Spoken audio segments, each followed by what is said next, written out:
Esa parte lo obviamos. Que se convocó el día viernes a las 8 de la mañana para pasar revista de todo el material electoral de las dos mesas. Luego de que se les pasó revista al material electoral, se precintó nuevamente y se guardó en los espacios donde se va a conducir mañana el proceso de elección. Hay algo que todavía mucha gente no comprende. ¿Por qué muchos venezolanos no están inscritos para votar en este proceso? Eso más que todo va en función del proceso migratorio del país receptor, en este caso de la República Dominicana. Primero que hay que cumplir una serie de patrones y normas que están allí encausadas de acuerdo a la ley y a las normas migratorias del Estado Dominicano. El venezolano o la venezolana que tenga residencia permanente es la que de alguna forma está autorizada para inscribirse en el proceso electoral. Hay que recordar que las inscripciones para el proceso de inscripción en el registro fue en el mes de febrero, duró un mes aproximadamente, luego por orden del CNE se cerró el mismo proceso. Se inscribió un grupo de venezolanos que no estaban inscritos, por supuesto, de nueva data, y son los que están dentro del cuaderno electoral. Ya yéndonos al proceso en sí de una forma más venezolana, más interna de Venezuela y vista desde el exterior. Algunos países de la región, especialmente de Sudamérica, a través de lo que ellos han denominado el Grupo de Lima, han pedido que se cancele el proceso, han pedido que se suspenda, han cuestionado la credibilidad y la legitimidad del proceso electoral. ¿Qué responde? Sí, yo creo que la situación es al contrario, ¿no? Lo que debe estar cuestionado y lo que debe estar entre asterisco son las condiciones, las declaraciones que han estado haciendo el cartel de Lima, el Grupo de Lima, por la sencilla razón de que ningún país, por más que sea vecino o que sea en este contexto o que pertenezca a América Latina y el Caribe, está en el derecho de entrometerse en los asuntos internos de otro país. En este contexto, el proceso electoral en Venezuela, en la República Bolivariana de Venezuela, no es en Colombia, no es en Chile, no es en Perú, no, es en la República Bolivariana de Venezuela. Se inicia a través de un proceso en el cual está enmarcado en nuestra Constitución de la República Bolivariana de Venezuela, que bien establece los lapsos, el tiempo presidencial, y que por ello se debe de cumplir este año para el nuevo periodo 2019-2025. En ese contexto tenemos una institución, el Consejo Nacional Electoral, el cual es reconocido internacionalmente hasta por la misma región, que es una institución seria y con un desarrollo dentro del proceso eleccionario de alta calidad. Y cuando digo alta calidad es por el sistema de tecnología que se utiliza para el proceso de votación. En ese contexto podemos asegurar que no es ni manual en este caso, ni se debe a la compra de votos, ni tampoco se va a deber a que sacan la copia de un tarjetón para poder votar, como ocurrió en un país vecino. O sea, eso está debidamente auditado. Hasta el presente se han realizado, según algún conocimiento, creo que 14 auditorías o 18 auditorías para ver el proceso, donde han hecho acto de presencia instituciones o fundaciones venezolanas, internacionales y organismos que avalan el proceso a través de estas auditorías, que no ha habido ninguna falla. Por eso es que cuando de alguna otra forma el Grupo de Lima o el cartel de Lima, en su contexto, establece y refiere a través de sus respectivos cancilleres que desconocerán el proceso, bueno, desconocerán el proceso de ellos, pues nosotros los venezolanos y las venezolanas conoceremos muy bien el proceso de elección que se llevará el próximo 20 de mayo. ¿No corre el riesgo Venezuela, o por lo menos el gobierno que surja a partir de este proceso, bien sea con el presidente Nicolás Maduro o con alguno de los otros candidatos al frente del gobierno, de quedar aislado en la región? Ese tema lo han tratado, no de ahorita, lo han tratado desde 1999 a la fecha, buscar el aislamiento internacional. Pero hay que tomar en cuenta de que eso es de alguna u otra forma una ilusión, una percepción. ¿Por qué una percepción? Porque mediáticamente se hace ver porque salen algunos líderes de países de derecha o de ultraderecha, o sencillamente algunas monarquías en países aplicables como en Canadá, que recientemente, imagínense ustedes, están violando las normas internacionales, la Convención de Viena y las relaciones bilaterales entre un Estado receptor y un Estado binacional, y acaba de indicar de que va a impedir las votaciones de los venezolanos en la misión diplomática en Canadá. Se volvieron locos definitivamente. En ese contexto nadie puede de alguna otra forma impedir un proceso de votación a nacionales que estén en otro país y que hay una relación diplomática bilateral, la cual está protegida por los tratados, por los convenios internacionales y por supuesto por la Convención de Viena. En ese contexto podemos ver que lo que se ha girado a través del mundo del supuesto aislamiento de Venezuela es más mediático para ir elaborando, para ir construyendo una matriz de opinión de un Estado fallido. Resulta ser que de alguna u otra forma eso no es así. Te doy un ejemplo. Actualmente Venezuela ejerce la presidencia pro tempore del movimiento de los países no alineados, que la constituyen, si no mal recuerdo, 135 países. Si eso es estar aislado, que me diga alguien que es estar aislado, porque de alguna forma se han hecho reuniones, ha ejercido la presidencia pro tempore, se han sacado resoluciones en armonía y en trabajo de esos 135 países que constituyen el movimiento de no alineado. En la región, en América Latina y el Caribe, hay países que acompañan a la República Bolivariana de Venezuela, y lo hemos visto a través de los procesos de votación cuando de alguna u otra forma hay que asistir a la OEA a defender a Venezuela. Entonces, ¿de qué aislamiento estamos hablando? ¿Del aislamiento que dice Estados Unidos? Ah, por supuesto, Estados Unidos, el gobierno de los Estados Unidos no tiene un aislamiento, sí, económico y financiero. Es tal así que no podemos ni siquiera comprar insumos para las medicinas, ni podemos obtener todos aquellos, vamos a decir, abastecimientos de alimentos necesarios para lograr el equilibrio social en el país. Eso sí, eso es un aislamiento, porque nos imponen un bloqueo a exprofeso, marcado con una supuesta ayuda humanitaria. Si es una ayuda humanitaria, bueno, que nadie me ayude, diría yo en lo personal, ¿no?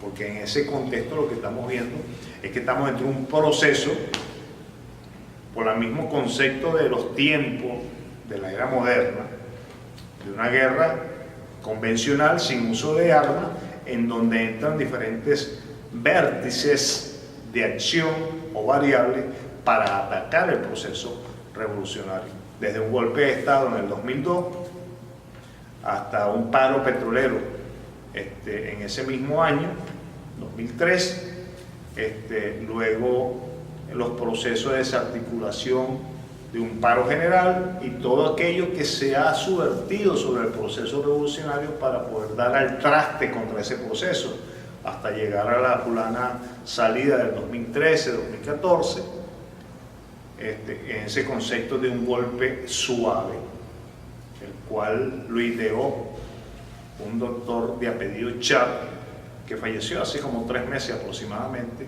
y el cual llevó un esquema en donde todos esos esquemas, o ese esquema en todos sus puntos, se ha aplicado contra Venezuela Y no solamente contra Venezuela, con muchos países. Ahí está Libia, ¿qué es hoy Libia?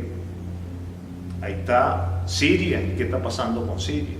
Son esquemas para tratar sencillamente de apoderarse de las estructuras económicas de esos países que representan a través de los diferentes, vamos a decir, no solamente materiales estratégicos, sino las riquezas que poseen la tierra o su tierra, o todos aquellos minerales de tierras raras que son importantes y estratégicos para la elaboración de tecnología de última.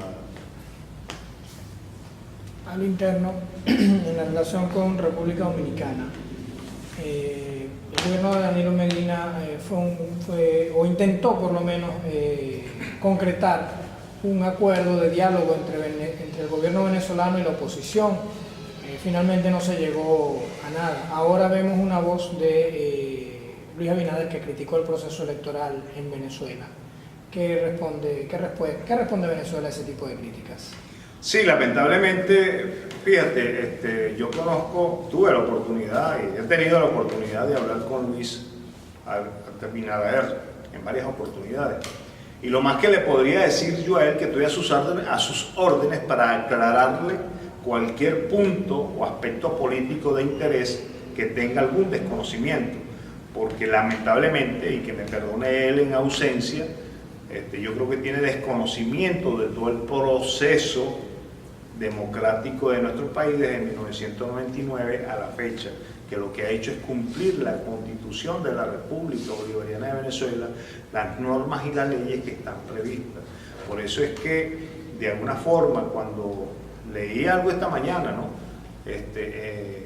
Leí algo en el día de ayer, en el cual establecía un proceso en donde no reconocía o que ponía en duda la estela democrática, no.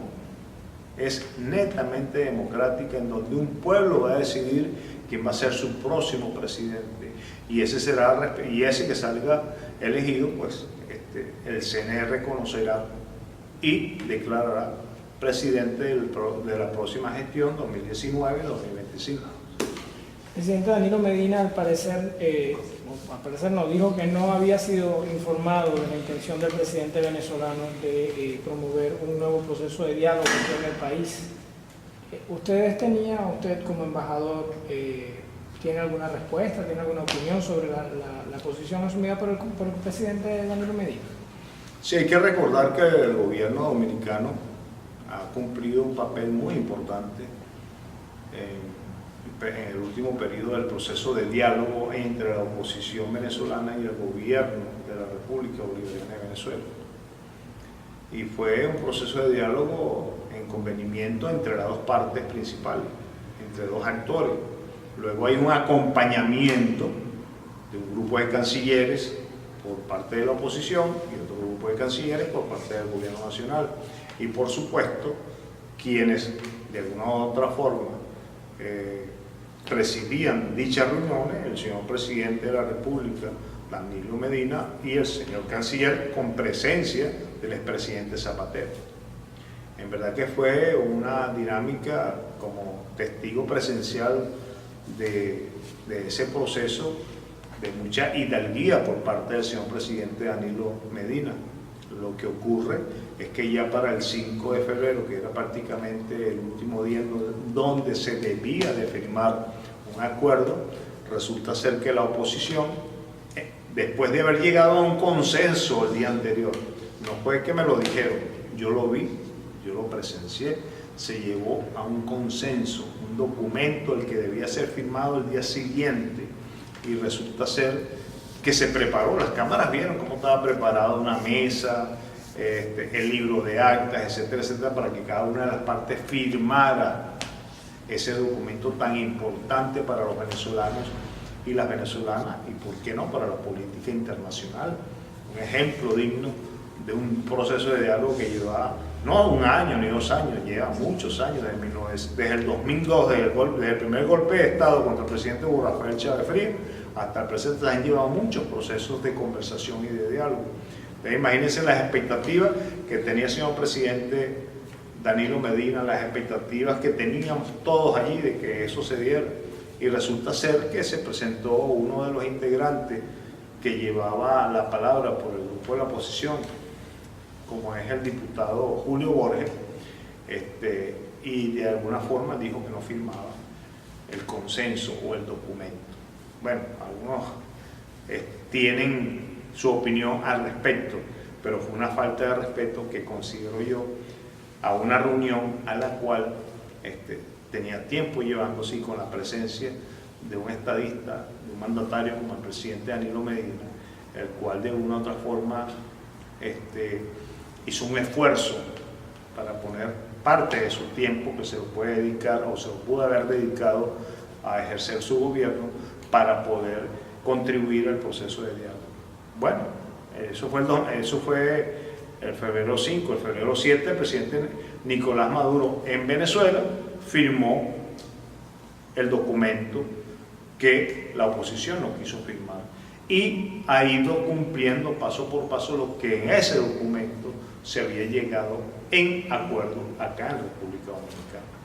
Por supuesto, durante el proceso de proselitismo político que se ha venido realizando por el tema de las candidaturas para la próxima elección, que por cierto duró hasta el día de hoy, la propaganda política, el presidente Nicolás Maduro refirió sobre la posibilidad de continuar con el proceso de diálogo y el cual convendría, no dijo que había hablado ni nada por el estilo con el presidente, convendría con el presidente Danilo Medina para seguir llevando el proceso de diálogo.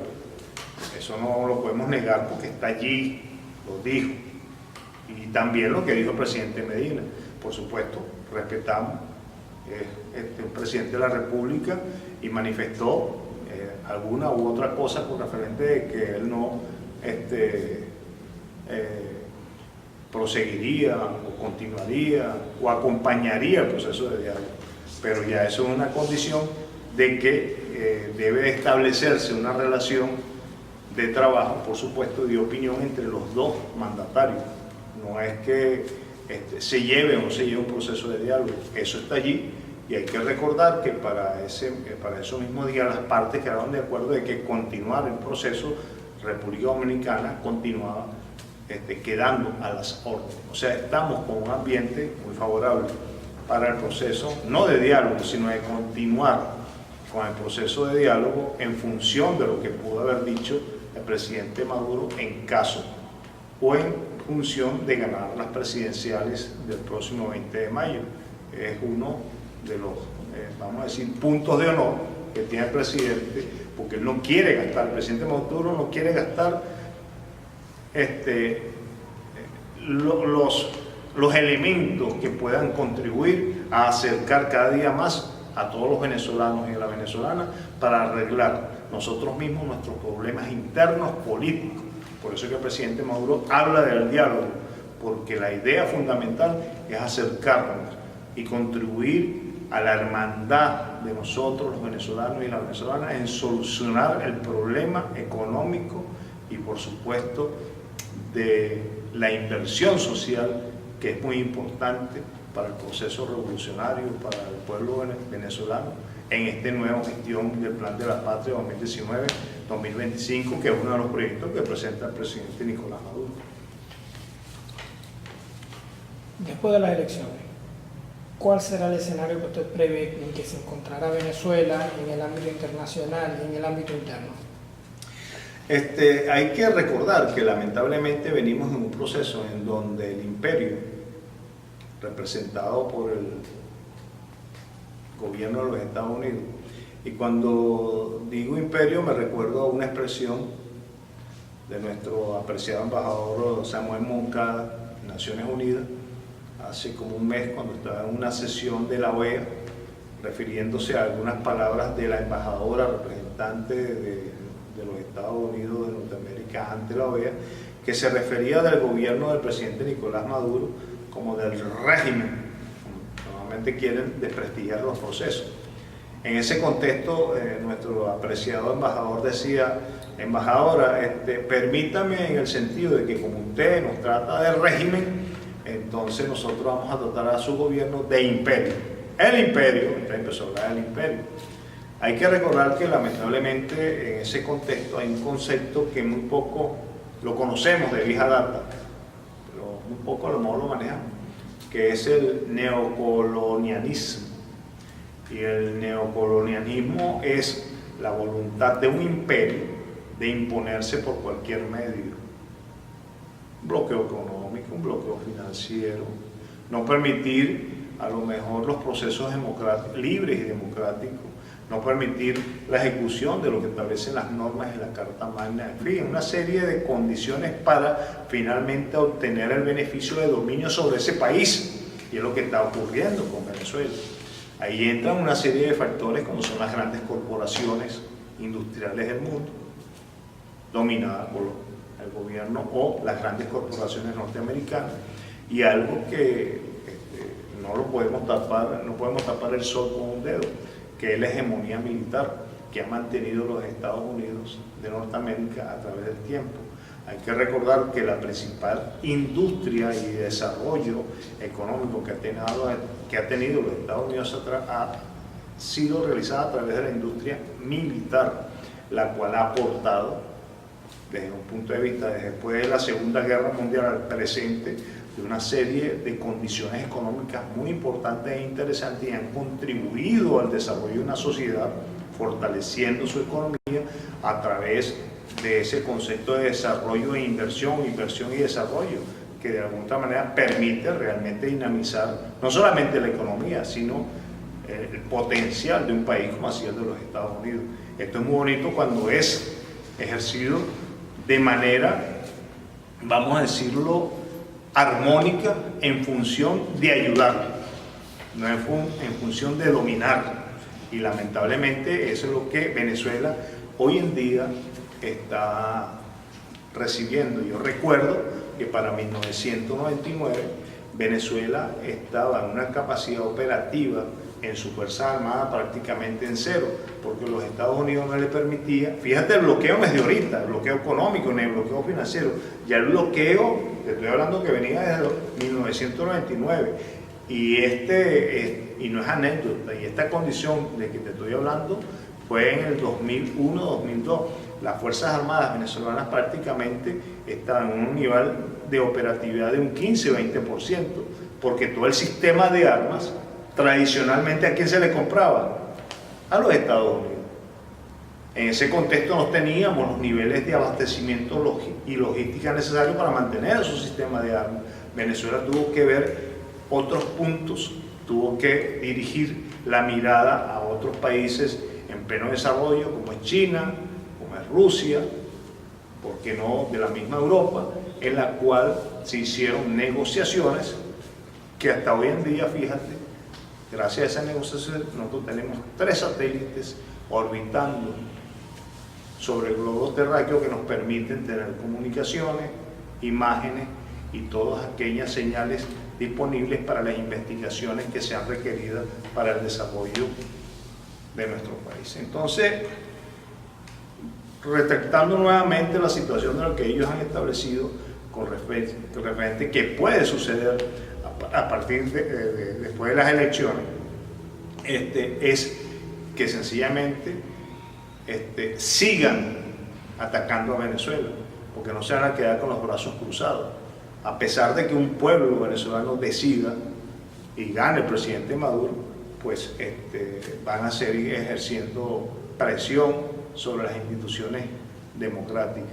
Y ojo, y lo han dicho, seguiremos prácticamente en nuestro empeño, y nos han dicho si es que gana el candidato de la oposición o el candidato del gobierno, como es el presidente Nicolás Maduro, y cualquiera de los otros 2 candidatos o 3 candidatos, 4 candidatos de la oposición, algunos independientes, pero que en el contexto han indicado que no reconocerán las elecciones, que no reconocerán, o sea, que no van a reconocer nada, es lo que ellos digan, y si no reconocen nada es porque posiblemente viene más bloqueo económico, viene más bloqueo financiero, pero no es que vayan a entablar ese concepto, sino que a poner en funcionamiento ese concepto que ellos han establecido de bloqueo económico financiero o cualquier acción de bloqueo internacional contra Venezuela, sino que Venezuela también ha estado defendiéndose desde 1999 a la fecha, tomando acciones. Fíjate que Venezuela, a pesar de estar en una condición económica muy difícil, seguimos manteniendo el desarrollo social del país a través de la construcción de vivienda, a través de la salud, con todo el esfuerzo que tenemos que hacer, con todo el tema de educación, que es importantísimo. Entonces, ¿de qué hablamos? De un esfuerzo que está haciendo un pueblo para seguir adelante contra una guerra económica o un bloqueo económico y financiero que nos tiene el gobierno de los Estados Unidos. Excelente, Pablo. ¿Estamos ready?